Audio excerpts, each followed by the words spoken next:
Today I'm turning 3 bundles in a frontal from bombshell perfection into a custom-made unit for a client that's coming in.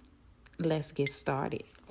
So this client did order a custom color with her wig creation. So I am going to mix up Weller Lightener with a 40 developer, and we're going to go ahead and do a bleach bath. The bleach bath is going to help me save product. Plus the base color is brown, so it's going to lift it to that color in one session. This is the fastest way for me to get that up in there.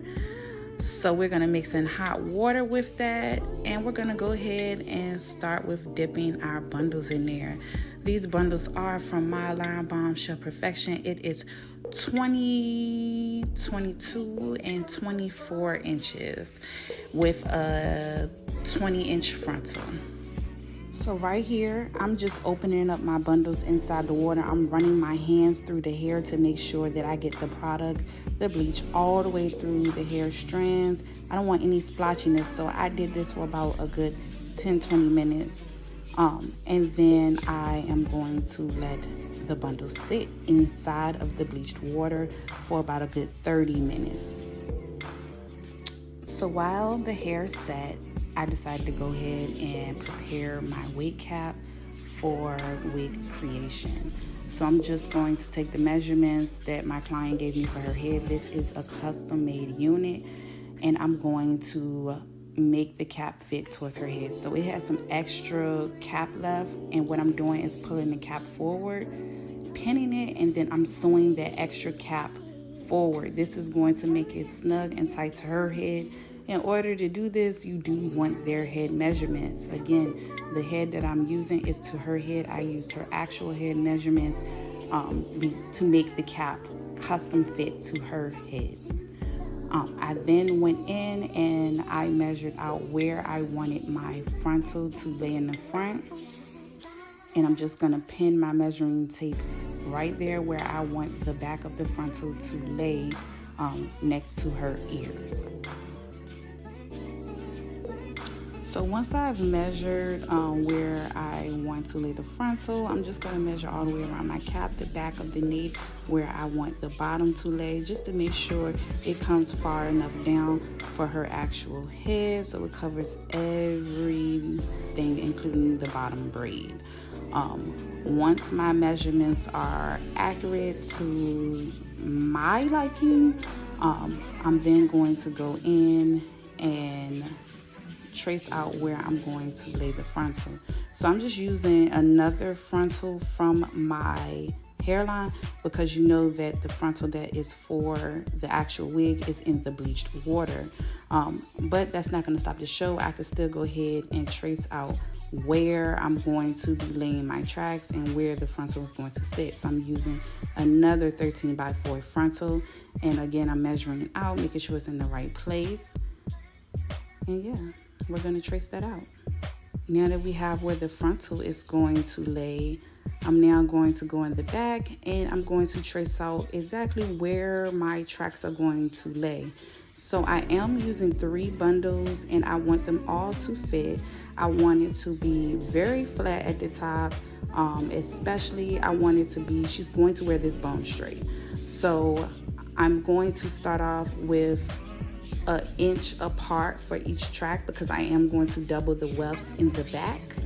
And then towards the top, you're going to see me draw lines about a ½ inch apart, which is going to allow me to single weft and make it super flat at the top. This is just my own method. You can double weft it all the way through, or you can single weft it, but I like to move a little faster, so I double weft the back and I single weft the top for the most flattest look. So once we have our outline for where our tracks will lay, we are now ready, wig cap ready for machine creation of the wig.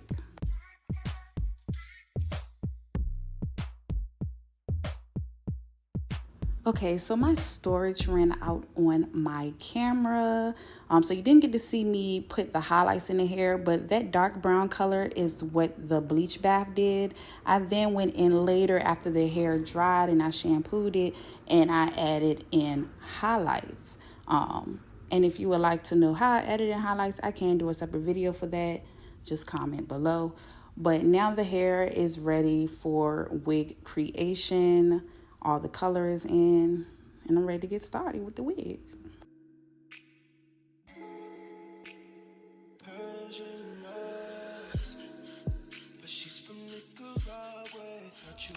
So I don't have a fancy sewing machine. I use the Singer traditional sewing machine.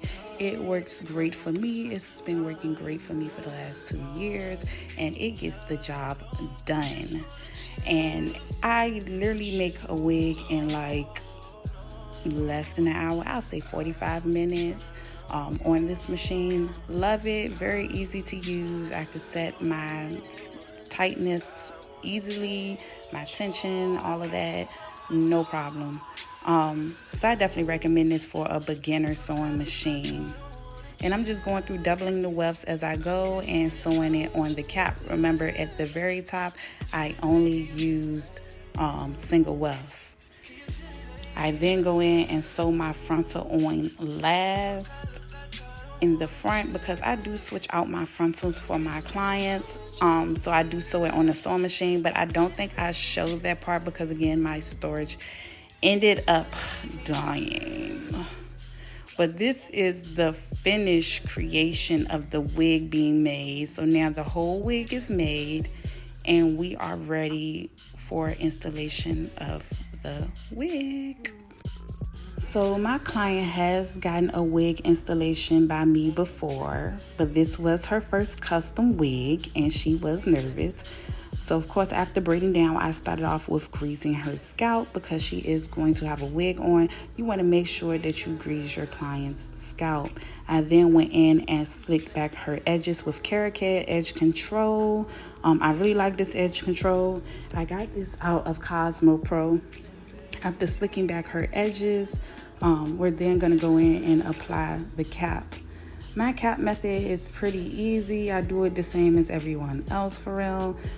Put the cap on, stretch it as far down as possible till it's very thin and see-through, and cut around the ears. I had a little bit too much tension, so it did tear and run a little bit, but that's no issue that I can't fix. So once it's flat around the ears, because that's key, make sure it's laying flat around the ears, I then go in and trace her hairline with glue. It's not exactly on her hairline, it's right in front of her hairline.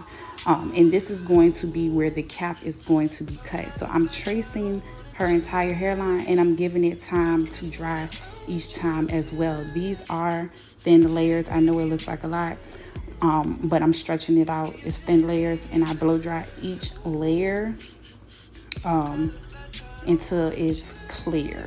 And then I apply another one. So before I cut the cap, I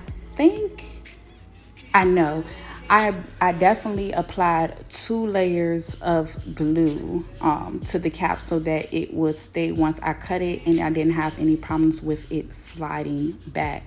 So here I am applying the second layer of glue so that I can cut the cap. And you want to make sure it's completely dry, and it'll be easy to cut your cap after that. Sorry, I got tongue-tied. So after I cut the cap, I then go in with another light layer of glue to seal the cap. Now it's time for installation. I'm cutting the lace around my client's ear so that it fits comfortably around her ear and she can wear it up and things of that nature. So we're just making sure that the wig fits, it's comfortable, it's not rubbing against the ear or anything.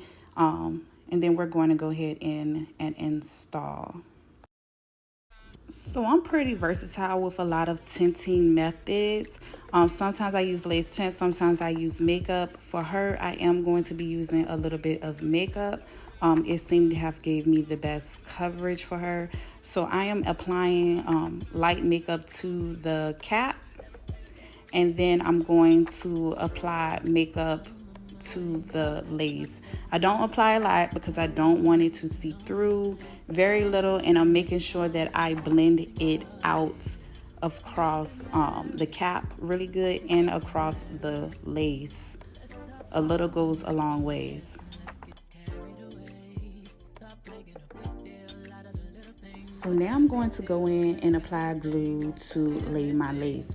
So those previous layers of glue I applied dried. I simply added those to melt my cap all the way down. I'm now going in and applying a very thin layer of glue to dry so that I can lay down my lace. I stretch this all the way out and I then blow dry each layer and make sure it's dry again. And I'm going to do this about 3 times before laying my lace. So altogether, I want to say that I use 6 layers of glue, 3 to lay my lace, and 3 to lay,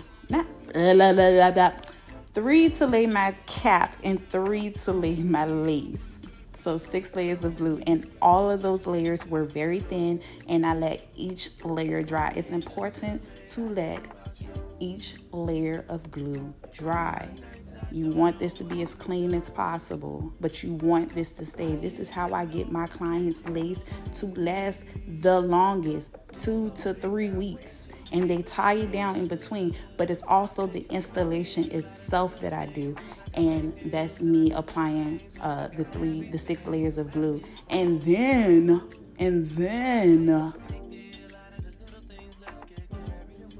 you see that yellow can of spray sent from the gods. I love this stuff. This even spray on top of those layers of glue after they have dried, and drying that in makes it solid.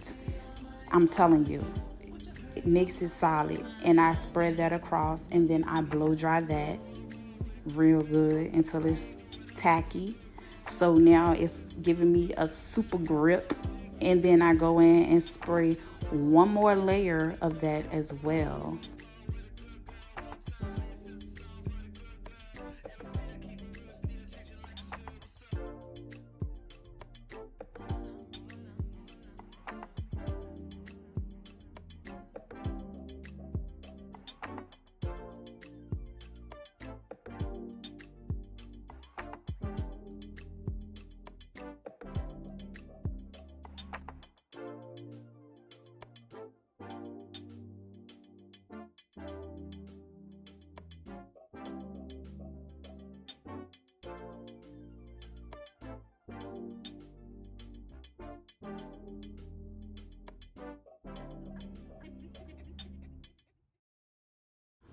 All right, once that last layer is sticky, I'm going to go ahead and lay my cap. So I pull it starting from the middle and laying the middle down, and then going to each side. I want a very neat and clean installation when laying my wig, so I take my time when installing and making sure that my wig is laying in front of my cap and the hair is out of the way. And I make sure that the middle is down, then the ear tabs are easy to install. Unfortunately, my camera died, and this is the end result. So we're just gonna skip ahead, and it came out bomb, 24 inches, and she loved it. And yeah, she'll be back for maintenance in a few, and maybe I'll do a video on that.